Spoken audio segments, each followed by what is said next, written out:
परमेश्वर का धन्यवाद करते हैं आज के कलाम के लिए जो आपके और मेरे आत्मिक पिता के मुंह से हम सुनते हैं। तो चलते हैं वचन की ओर। Let's go. कि प्रभु मुझे सेवा नहीं करनी, मैं बिजनेसमैन बन जाता हूं, करोड़ों रुपया कमाऊंगा तभी चर्च को सपोर्ट करूंगा। तो परमेश्वर का अगर नहीं, उस स्ट्रक्चर में मैंने तुझे नहीं बनाया। तेरी बुलाहट अलग है। किसी की बुलाहट है काम करना, किसी की बुलाहट है अधीन रहना, किसी की बुलाहट है गाना, किसी की बुलाहट है काम करना। आपकी आशीष बड़ी तगड़ी है अगर आप अपनी बुलाहट को पकड़ लेंगे और लगातार उसमें बने रहेंगे और खड़े रहेंगे। ऊंची आवाज में हालेलुया बोलो जरा। परमेश्वर आपको स्पिरिचुअल करना चाहता है क्योंकि वो आपकी जनरेशंस को सुधारना चाहता है। कुछ लोग इसको जल्दी ले लेते पड़ा कि मैं 2 साल में सेवा में हूं, मुझे कुछ नहीं हासिल हुआ, मेरा तो घर अभी भी तंगी के साथ चल रहा है, मैं 3 साल से सेवा में हूं। लेकिन परमेश्वर का विजन बड़ा लंबा है, उसका दर्शन बड़ा लंबा है। क्योंकि अगर आप सेवा में खड़े रहना चाहते हैं, अगर आप काम करना चाहते हैं, तो आपको एक बड़ा तगड़ा विजन और बड़ा तगड़ा फेथ चाहिए होता है। और बाइबल कहती है बिना विश्वास उसे प्रसन्न करना अनहोना है। जब आपकी लाइफ आपको फ्रूटफुल नहीं लगती, मेरी भी ऐसे था सेवा में, मुझे लगता था कि मेरी पर्सनल लाइफ फ्रूटफुल नहीं, क्योंकि मैं चर्च से कुछ लेता नहीं था। लेकिन किस चीज ने मुझे संभाल के रखा कि बाइबल कहती है हियाव बांध दृढ़ है, क्योंकि मसीह में की गई मेहनत कभी भी व्यर्थ नहीं जाती। इस वचन ने मुझे संभाल के रखा कि प्रभु में की गई मेहनत व्यर्थ नहीं जाती। मैं किसी इंसान के लिए मेहनत नहीं कर रहा हूं, मैं परमेश्वर के लिए मेहनत कर रहा हूं। और परमेश्वर कहता है, कोई इंसान नहीं कह रहा जो भूल जाएगा मुकर जाएगा, परमेश्वर कह रहा है कि उसमें की गई मेहनत व्यर्थ नहीं जाती। ऐसा ही हुआ, परमेश्वर ने मुझे ब्लेस किया, मेरी मेहनत को व्यर्थ नहीं किया। हालेलुया। स्पिरिचुअल लाइफ में एक मोड़ आता है। आप चल रहे होते हैं ना, ट्रेन के 2 ट्रैक चल रहे होते हैं, आगे जाके थोड़े थोड़े टेढ़े होते हैं, थोड़ा सा टेढ़ा ये, थोड़ा सा टेढ़ा ये, पर उनकी मंजिल जमीन और आसमान का फर्क होता है। एक गुजरात पहुंच रहा होता है तो एक बंगाल पहुंच रहा होता है। लेकिन जब अलग हुए थे तो थोड़ा सा ही एंगल फर्क पड़ा था। जब स्पिरिचुअल लाइफ से कोई गिरता है तो एकदम से उसके ऊपर कोई मौत नहीं आ जाती।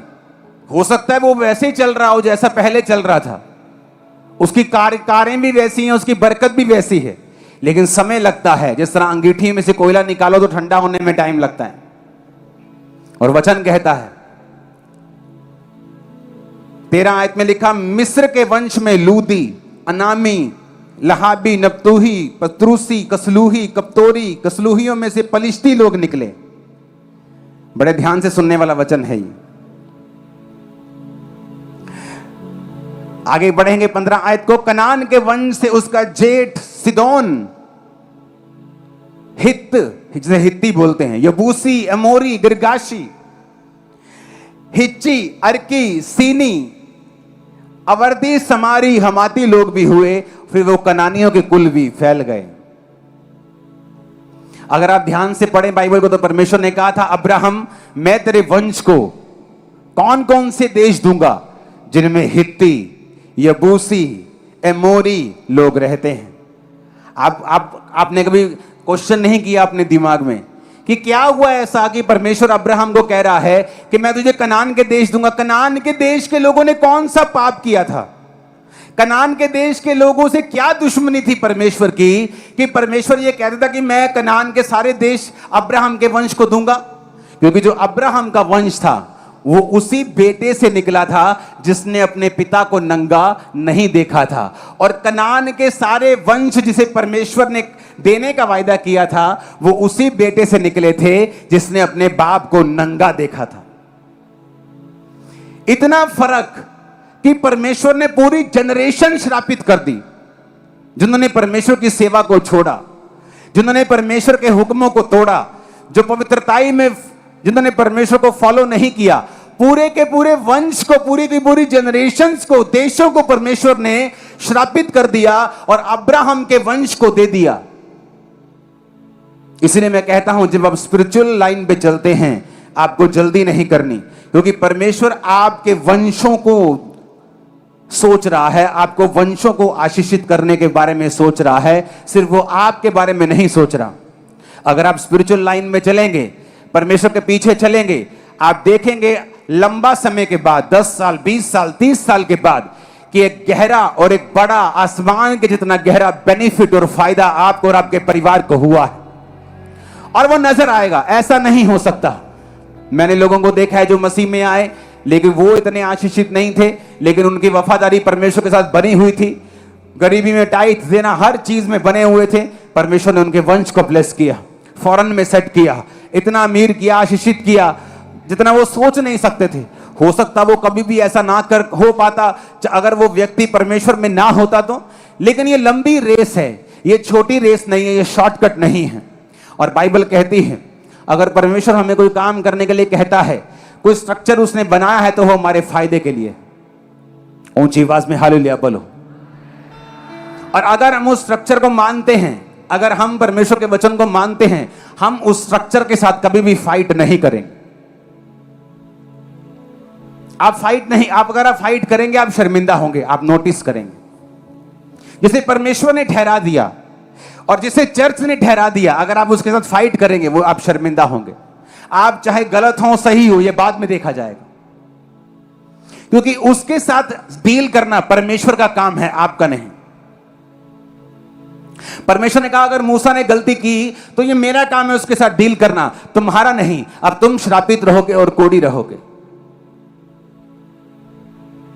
हालेलुया, ऊंची आवाज में हालेलुया बोलो। अगर चर्च स्ट्रक्चर में रहे, अपनी हद में रहे, पास्टर्स को कभी डिस्कस मत करें। वचन सुने, अच्छा लगे सुने, अच्छा नहीं लगता, आपको लगता है व्यक्ति प्रभु की ओर से नहीं है, त्याग दें, छोड़ दें, लेकिन निंदा ना करें। आपको 1-2 बार किसी को अलर्ट करना है, कर दें, लेकिन अपने मुंह से गालियां बकना, अपने मुंह से गंदगी बकना, ये आपका और मेरा काम नहीं है। और इसीलिए लोग श्रापित होते हैं, सेवकाइयां भी श्रापित होती, पास्टर श्रापित हो जाते। मैं एक पास्टर को जानता हूं, कुछ लोग मुंह के मीठे होते हैं और दिल के कड़वे, कुछ लोग मुंह के कड़वे होते हैं और दिल के मीठे। अलग अलग तरह के लोग होते हैं, आपको पहचानना पड़ता है। वो मुंह का तो बहुत मीठा या मीठी जो भी है था, लेकिन उसका दिल बहुत कड़वा था, ये मैं जानता हूं। वैर विरोध ना छोड़ना, माफ ना करना, पूरा वैर विरोध अंत तक निभाना। और दुनिया नहीं जानती थी, मैं उसको सीक्रेट अंदर से जानता था। पूरी लाइफ टाइम वो पास्टर बीमार रहा है और लोगों को पता नहीं। दास रहा मैं यीशु जी